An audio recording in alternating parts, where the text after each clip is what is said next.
ilmoo arabaan garaatti baachaa jira. Otoon beekiin kunoo anu itti rakkachaa jira. Namoonni akka kootii ijoollee madaamii faana jiraattan of eeggadhaa barumsa isiniif haa ta'u narraa baradhaa jettee obboleettiin kuni isiniin jechuu bara.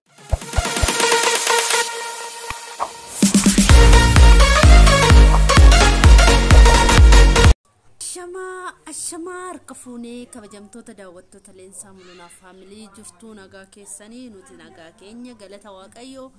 chaanaala Leensaa Mul'unaa faamiliitiif arawartaatan subscribe gochuun gara maatii keenyaatti akka makamtan jaalalaan isin gaafanna daawwattoota keenya kabajamoof jaallatamoo like share comment subscribe gochuun dagatiina keessumatti like tuqaatii viidiyoo kana hangadhumaatti dhaggeeffadha. Obboleettiin tokko karaa keessaa na dubbistee WhatsAppidhaan ijoollee warrin isin hin dubbifne dhiifama guddaa naaf godha warri yaada keessan yookiin gaaffii keessan karaa keessaa isin hin deebisne WhatsAppidhaan Telegramiidhaan imoodhaan warreen gaaffii na gaafattan dhiifama guddaa isin gaafadha warri isin deebisuu hin dandeenye jechuudha. Dhaggeeffadheera akkan chaanaala koo irratti isiniif dhiyeessu barbaaddanii gara koo kan dhuftani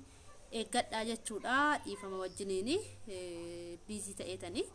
isinifan hojjedha jechuudha. Barumsaan barbaada gorsaan barbaada warri jettanii isinifan hojjedha jechuudha. Garuu waan baay'ee tokko toon hin hojjetiin hin turu yookiin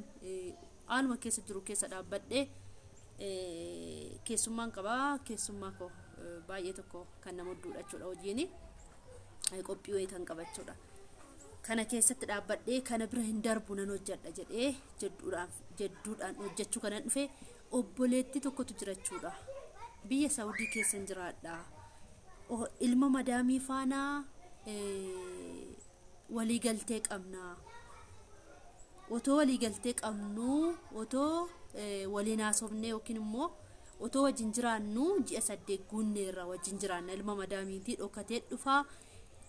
eeyyamamtuu ta'eetaniin faana jiraadha faana jiraachaan jira. Otoon faana jiraadhu guyyaa tokko hojjechiistuun koo yookiin madaamiin koo na qabdee jirti. Yaada koo yookiin immoo gorsa naaf qabdanii ani waan ta'e na tuqee jira. Gorsa naaf qabdan naaf qooda yookiin immoo gargaarsas immoo gargaarsa yaada naaf yeroo qabaattan na gargaara garanti keessaa bawwallaaleen jira jettee jirti. Mucaa kana garaatti hafee jira. Akkana ture yeroon waan shitti seenu jechuudha. Ergan biyya kootii ba'ee biyya Saawudii yookiin biyya Arabaa deemee gola madaamii kana keessa dhufee ji'a 11 godhatte. Ji'a 11 kana keessatti dhaqee ji'a 3 wayii ofirraa ittisaan ture gurbaa madaamii kana. Ofirraa otoon ittisuu otoon diduu ji'a 3 fixeera. Ji'a gaafan ji'a 3 ga'u fedhiin ofuma kootii fedhiin isa waamuu fedhiin isa wajjin jiraachuu anumatti fedhii horee jette fedhiin godhadhee jette. Gaafanii ofuma kootiif dabarsee of laadhu inni dhufnaanini jaalalli waan jaalalan na qabee waan ta'e hin beeku. Amma inni galutti dhaabbadheen eegaa uraanin ilaalaa yoo namni dhufe isa natti fakkaata. Gaafa barriin rukutamuu jalassi godhamuu isan se'aa jette. Waan ittiin na tuqe hin beeku.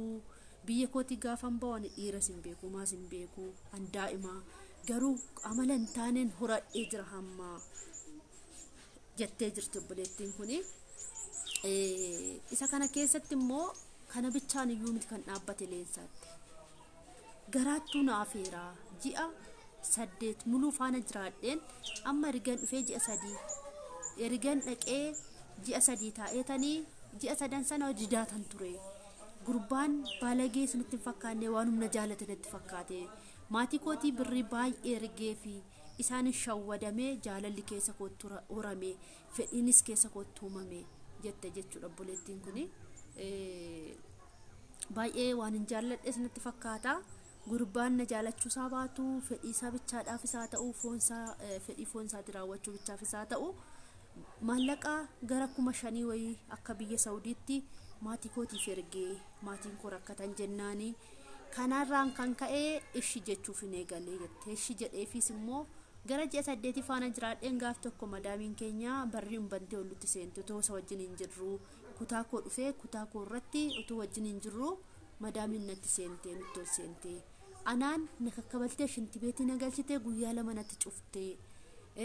guyyaa lama natti cuftee midhaanis naan laannee bishaanis nan obaasne akkasumatti guyyaa lama muluu shinti beetii ture taa'ee takkanan taa'aa takkanan ka'aa baay'ee rakkadhee iyyadhee booda ofumshiti immoo naa bantee maal barbaaddaa jettee teessiftee na gaafattee shinti beetii na baasteetu isa garuu zimmettee akka waan inni balleessaa hin qabneetti fuuteetu mool galchite anaan garuu na kakkabaltee shinti beetii na seensifteetu guyyaa lama erga na bulchitee guyyaa sadaffaa koo guyyaa lama buleetanii ganama dhuftee na jalaa bantee kottu taa'e naan jettee maal barbaaddaa biiroo si geessumoo garuu waan tokko walii gallaa jette mana koota akkati teessuun barbaadu waan tokko walii galla naan jette erga wajjin jiraachuu eegaltanii hammamii maal si godhee jira jettee waan hunda na gaafannaanini kana naa godheera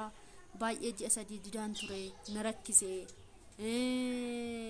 waan baay'ee sinaa godheera akkas naaf godheera maatii kootii birrii naa hergeera kana jedhee sanitti mee jette ishi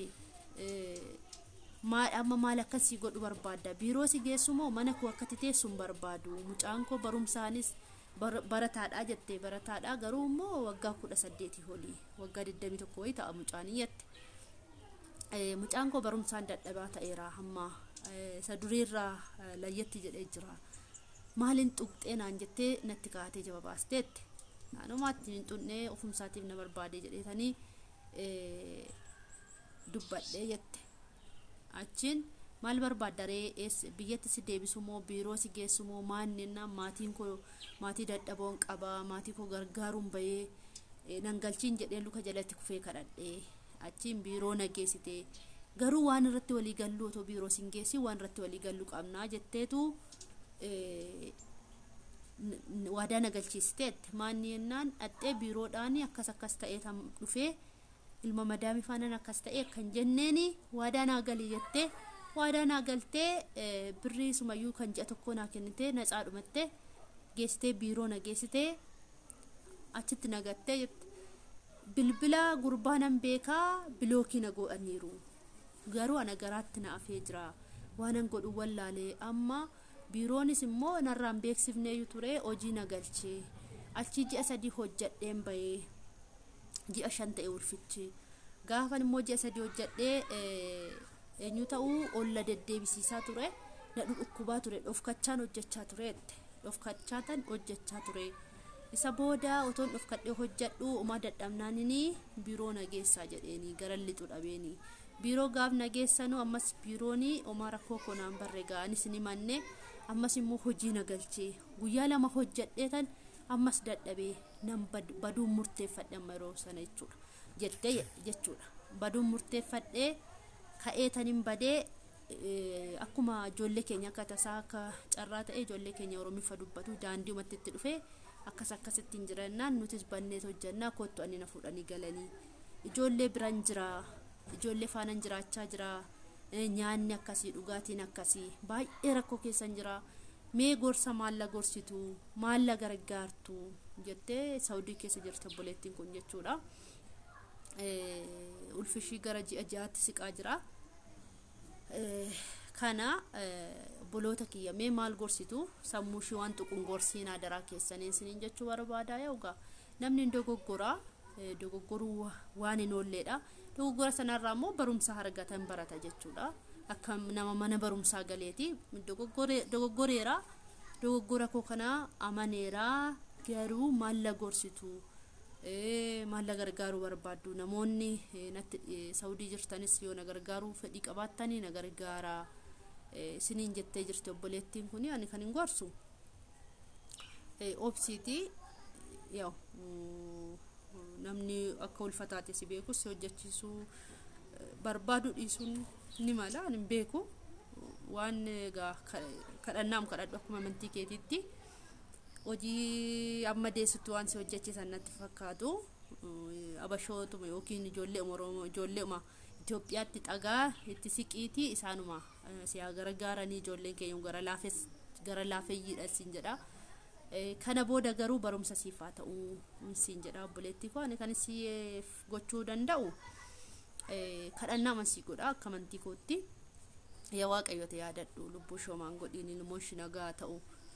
jechuun barbaadachuudha. Ilmoo arabaati kanatti baattee jirtu kanayyuu yeroo ati deessee ilmoo sana si kennuu dhiisuu danda'u hospitaalatti deessa taanaan marammaruu danda'u isa kana ogeessa